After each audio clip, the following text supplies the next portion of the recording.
we don't hear a lot of young people talk like this because the schools teach them that your parents are idiots, that the government is your Lord and Savior, and that you need to be the opposite gender. Yeah. Now we don't even know what gender we are. All right, welcome everyone. Mike Adams here, the founder of Brighton.com, and I'm joined today by TD with TheTexasBoys.com as part of the Exit and Build Land Summit. And TD here, he and his sons are here, and some of his sons, and they do homesteading, homeschooling, raising food, and living in Texas. And welcome, it's great to have you on. Yeah, thanks for having us. We appreciate it. So you're in the minds of a lot of people right now who are really thinking of making this transition to living in a more sustainable rural way. You're living the dream.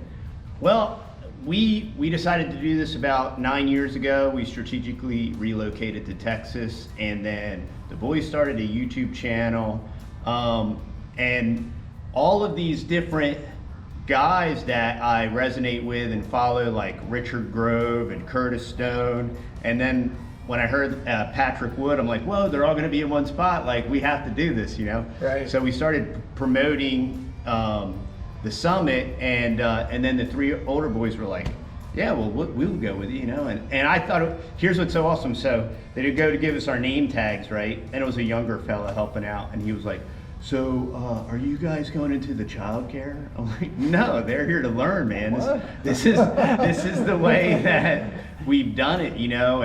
And what we've learned from life is, you know, we got this land and we started like trying to grow stuff, and we gave the boys the responsibility, you know, like, hey, this is going to be your teacher. This is, you know, what I always said growing up. I grew up kind of poor, you know, and I've done pretty well. And how do you make your kids grow up hard?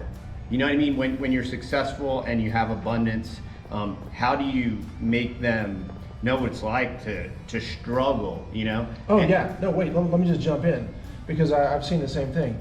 Kids that get too much free stuff, too much easy stuff, they grow up weak, and many times they fail in society because they never learn what it means to have to earn something. Right, and the beauty of, if you have been blessed, you know, we've been greatly blessed by God, but we've been blessed so much. So how do we have them grow up with the struggle? Well, it's the farm, you know, it's the animals, and it's the adversaries, it's the predator animals, and then there's the predator class and all the other stuff we talk about as well. But the agrarian life is such a microcosm of life, and it gives you we homeschool, you know, we control our children's education, and it gives you that platform to prepare for them a well-rounded life where they know where their food comes from, they're actively participating in it, and then simultaneously, you know, they're learning what's going on out there. It's not a shelter thing, you know, they're learning what's going on around them. And well, they're living in the real world. Correct, and this is why are we growing our own food? Well, because they're poisoning it, that's why, you know.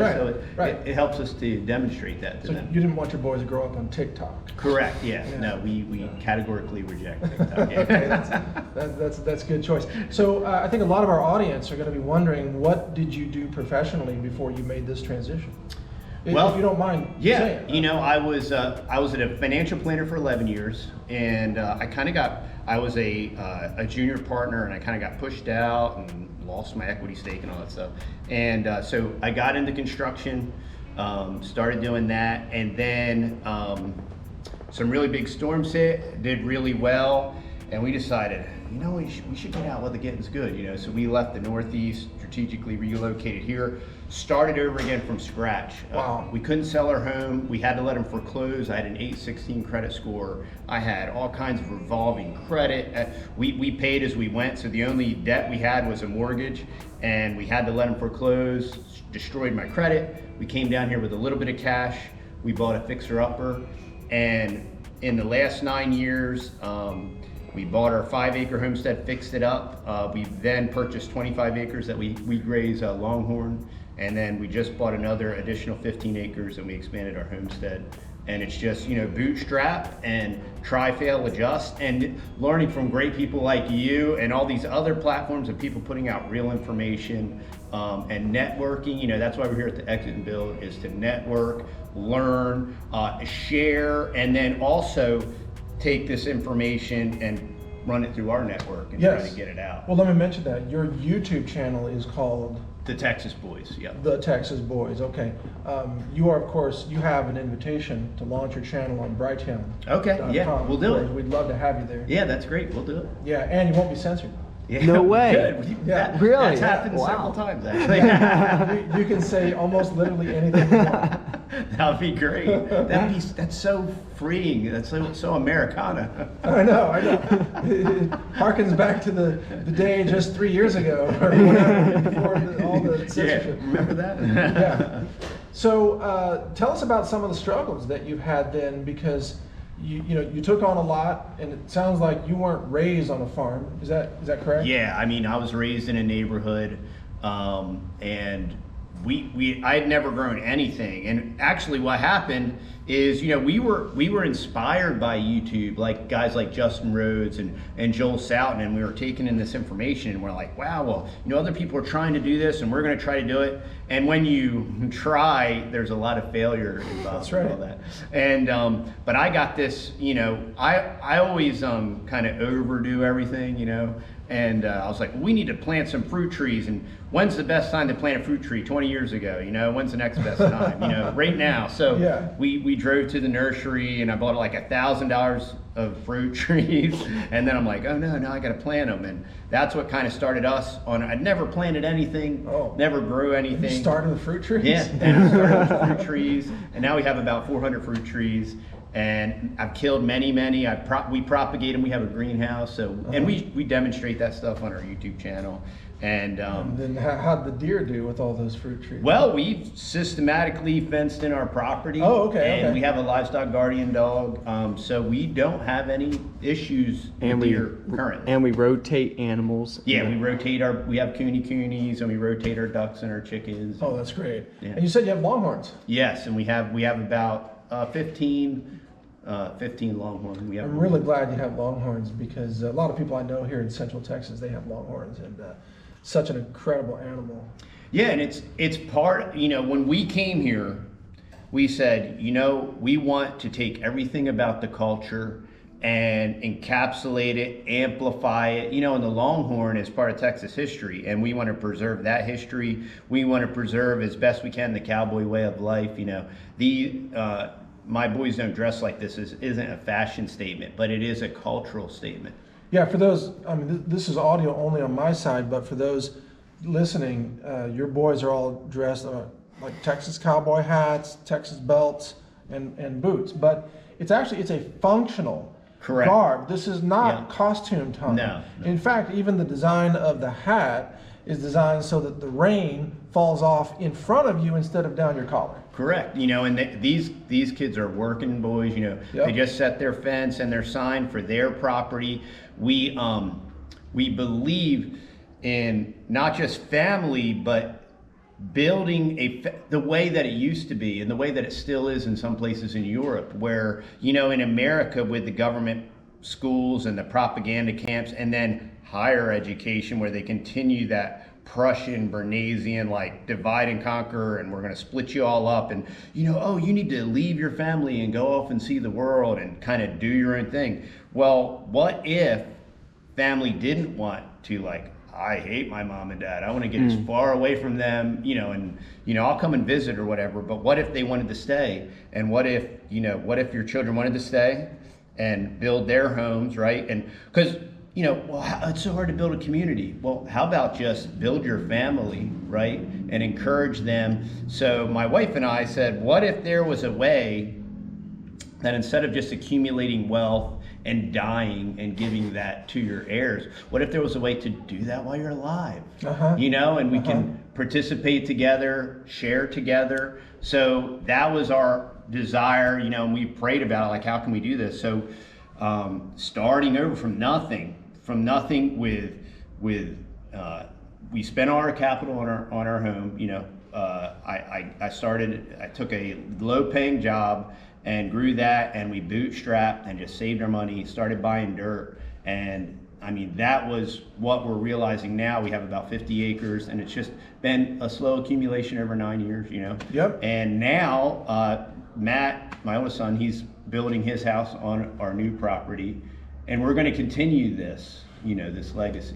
Let me talk to your son here for a minute, Sure. if that's cool. So Matt, what has this been like in your experience? In my experience, it's been a very interesting experience, and I will say one thing is that I'm absolutely blessed beyond measure with just being able to grow up loving my family and not hating them, and hating my mom and my dad and my brothers, and working together as a family unit. And that's one of the biggest things that I love about our farm. And I love that our mom and dad include us in everything and in all the decisions that we get to make on the farm. And we are the work hands on the farm, and we do everything. And it's just a legacy that we are building upon, and it is an incredible journey that we are on. And all of us kids are planning on building all of our houses on the land, and just keeping the dream alive that we've started. Can I ask you, if you don't mind sharing, how old are you? I'm 18 years old. Yeah. Okay, wow. You look young and healthy and super strong. By the way, I can tell you're not sitting on the couch playing Xbox all day. You're working, right? Yep. Yeah, us boys just got done fencing in our 15 acres. We put in, it was about 3,000 feet of fencing, and we have our own sawmill, and we are starting up our own mobile sawmilling business. Really? So, what kind of wood are you using for your sawmill? Any type, pine. Even mesquite? Yep. I actually haven't tried that yet. It's hard. Okay. It's a very tough wood, but it makes great lumber. I would be very interested in trying to sawmill that, actually. Yeah. That'd be awesome. Yeah, well, very good. So you have fence building skills, animal skills. Do you work with the Longhorns too? Yep. All of our Longhorns have pedigrees, and we have a breeding program that we're slowly figuring out. And we actually have a neighbor that he's been doing it for a couple decades now, and we're learning everything we can from him. And it's just been a really good learning experience. And I think the one thing that I could say is, for any young people out there, is just, if you're ever around the older generation, just sit beside them and listen to them, and just soak up all their knowledge like a sponge, because all their failures, you can learn from it.